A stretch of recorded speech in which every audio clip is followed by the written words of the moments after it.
Kondisi ini yang bikin saya tumbuh familiar dengan berbagai macam bahasa dan sudah terbiasa dengan beragam bahasa. Standby 3, 2, 1, bicara kok. Assalamualaikum warahmatullahi wabarakatuh. Halo semuanya. Halo. Kembali lagi di Om Bro Podcast untuk sesi Bicara Kok. Saya terlahir dan tumbuh besar di keluarga dan lingkungan yang multikultural. Bapak orang Jawa, mama orang Luwu Bugis, Luwu Palopo, Bugis Bone. Teman-temanku dari TK sampai SMA berasal dari berbagai suku yang berbeda. Mulai dari Tolaki, Buton, Makassar, Selayar, Bugis, dan masih banyak suku lainnya. Oke. Pernah ada teman yang bilang kalau dia sama sekali tidak mengerti dan tidak bisa bahasa daerah. Karena orang tuanya berasal dari dua suku yang berbeda. Dan di rumahnya menggunakan bahasa Indonesia. Justru kalau menurutku ini adalah peluang. Mama dan bapak memutuskan untuk menggunakan bahasa Indonesia di rumah. Mereka baru menggunakan bahasa daerahnya kalau ketemu sama keluarga masing-masing ataupun kerabat yang sama suku. Karena saling tidak mengerti bahasa masing-masing, mama dan bapak sepakat untuk menggunakan bahasa Indonesia di rumah. Mereka baru menggunakan bahasa daerah kalau bertemu sama keluarganya atau bertemu sama kerabatnya yang sama suku. Kondisi ini yang bikin saya tumbuh familiar dengan berbagai macam bahasa dan sudah terbiasa dengan beragam bahasa. Walaupun tidak begitu fasih, tapi saya bisa mengerti apa yang dibicarakan orang yang menggunakan bahasa Jawa, Bugis, dan Luwu. Atau kalau bahasa formalnya disebut sebagai penutur pasif. Waktu SMP, saya kemudian mulai tertarik untuk bahasa Inggris karena menurut saya bahasa Inggris itu keren sekali. Waktu SMP, Justin Bieber lagi terkenal-terkenalnya dengan lagunya Baby yang kayak gitu. Nice. Asik. Gara-gara itu, mau sekali Kak belajar bahasa Inggris. Ku minta sama mama untuk didaftarkan les bahasa Inggris. Kondisi ini yang menurutku menjadi titik balik dan awal mula sehingga saya bisa berada di posisi yang saat ini. Tahun 2020 setelah lulus kuliah dan kembali ke Lasusua, dan waktu itu karena COVID saya belum kerja, jadi saya mulai terpapar sama demam K-pop. Saya suka sama satu boyband namanya NCT atau Neo Culture Technology. NCT ada 23 membernya. Dan member-membernya itu berasal dari berbagai negara, mulai dari Korea, Jepang, Tiongkok, Hong Kong, Amerika, dan Jerman. Karena sangat suka dan sering menonton kontennya, akhirnya saya mulai tertarik untuk belajar bahasanya biar bisa Kak lebih mengerti dan bisa paham apa yang mereka bahas. Mulai dari situ, akhirnya mulai Kak belajar bahasa Korea, Jepang, Mandarin, terus bahasa Inggris tentunya, dan juga bahasa Jerman. Sedikit. Iya. Annyeonghaseyo. Jadi kalau bahasa Korea, annyeonghaseyo. 야수. 제 동물이 머리 진짜. 오빠 안녕. 안녕 오빠. 오빠 안녕 오빠. Kalau bahasa, oke begitu saja. Apa? Kalau bahasa Jepang, kenapa gue lupa? Bukan. Ih, kenapa gue lupa bahasa Jepang kok? Oke. Nani? Oke. Akhirnya saya belajar berbagai bahasa dengan otodidak dan mandiri melalui internet.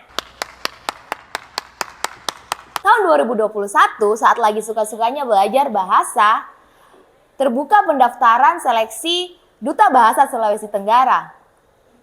Akhirnya saya mulai mencoba untuk daftar. Saat itu, selain bahasa Indonesia, saya membawakan bahasa Bugis, Luwu, dan Jawa sebagai bahasa daerah saya, dan juga bahasa Inggris, bahasa Korea, dan bahasa isyarat sebagai bahasa asing saya. Alhamdulillah, saya terpilih menjadi terbaik 1 Duta Bahasa Sulawesi Tenggara tahun 2021. Saya percaya bahwa kemampuan kebahasaan adalah hal yang bisa membuka peluang bagi orang-orang lain di luar sana dan bagi diri saya sendiri. Saya bisa berani berbicara seperti itu karena saya sudah menjadi saksi kunci dari perjalanan saya untuk bisa berada di sini. Hal ini yang kemudian melatar belakangi saya untuk membuka akademi belajar bahasa dan skill untuk membantu orang-orang dan anak-anak di Lasusua dan Kolaka Utara untuk belajar bahasa baru dan skill baru yang dibutuhkan khususnya di era Society 5.0 ini. Wow. Di Teman Belajar Akademi, kami menyusun sendiri berbagai konsep metode pembelajaran secara live teaching interaktif dengan metode literasi dan juga kami melakukan pendekatan psikologi untuk melihat berbagai tipe anak dan juga orang tentang bagaimana karakteristik dia untuk belajar. Sehingga setiap anak kita memberikan metode pelajaran yang berbeda-beda untuk menyesuaikan dengan karakter orang tersebut. Nice. Menurutku, walaupun tinggal di kabupaten dan di daerah ujungnya Sulawesi Tenggara, tapi jangan pernah berkecil hati untuk mengembangkan diri. Karena saya adalah saksi kuncinya. Harapanku, anak-anak di Lasusua, khususnya di Kolaka Utara, mau mengembangkan diri dan mengubah keterbatasan menjadi peluang. Jangan pernah berkecil hati karena misalnya kita ada di daerah yang paling ujungnya Sulawesi Tenggara ataupun di daerah yang masih kabupaten. Justru jadikan keterbatasan ini untuk menjadi peluang untuk mengembangkan diri. Biar nanti misalnya orang kayak tidak akan ekspektasi ternyata wah kita berasal dari kabupaten Ji, tetapi bisa jago bahasa Inggris, jago bahasa Korea, jago bahasa Mandarin dan berbagai bahasa lainnya. Oleh karena itu menurutku perlu sekali mulai dari sejak dini orang tua bisa memperkenalkan bahasa asing ke anak-anaknya dan juga bahasa daerah. Tentunya jangan lupa dengan urutannya. Bahasa Indonesia dahulu, kemudian kita perkenalkan bahasa daerah dan juga kita perkenalkan dengan bahasa asing.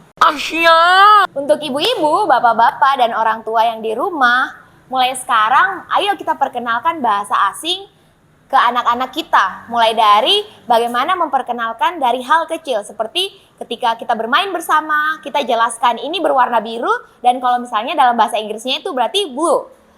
Ini adalah pulpen, bahasa Inggrisnya adalah pen. Seperti itu. Supaya anak-anak terbiasa mendengarkan bahasa asing dan tidak lagi gagap dan gagu ketika dia sudah mulai belajar bahasa di bangku sekolah. Atau kalau ibu-ibu mau lebih intens lagi anak-anaknya belajar bahasa asing, boleh banget belajar di Teman Belajar Akademi. Tidak jauh Ji ibu-ibu bapak-bapak. Di daerah Indewe, di daerah fotokopi, di Ruko Fotokopi Liako ada namanya Teman Belajar Akademi. Ibu-ibu bapak-bapak bisa mendaftarkan anaknya untuk belajar bahasa asing dan juga belajar calistung atau membaca, menulis, dan berhitung. Bahasa selain alat komunikasi adalah sesuatu hal yang sangat penting karena dia bisa membuka peluang bagi diri kita dan orang lain. Contohnya seperti kita bisa mendaftar kuliah di luar negeri atau bekerja di luar negeri ataupun jalan-jalan ke luar negeri karena kita bisa menggunakan bahasa daerah.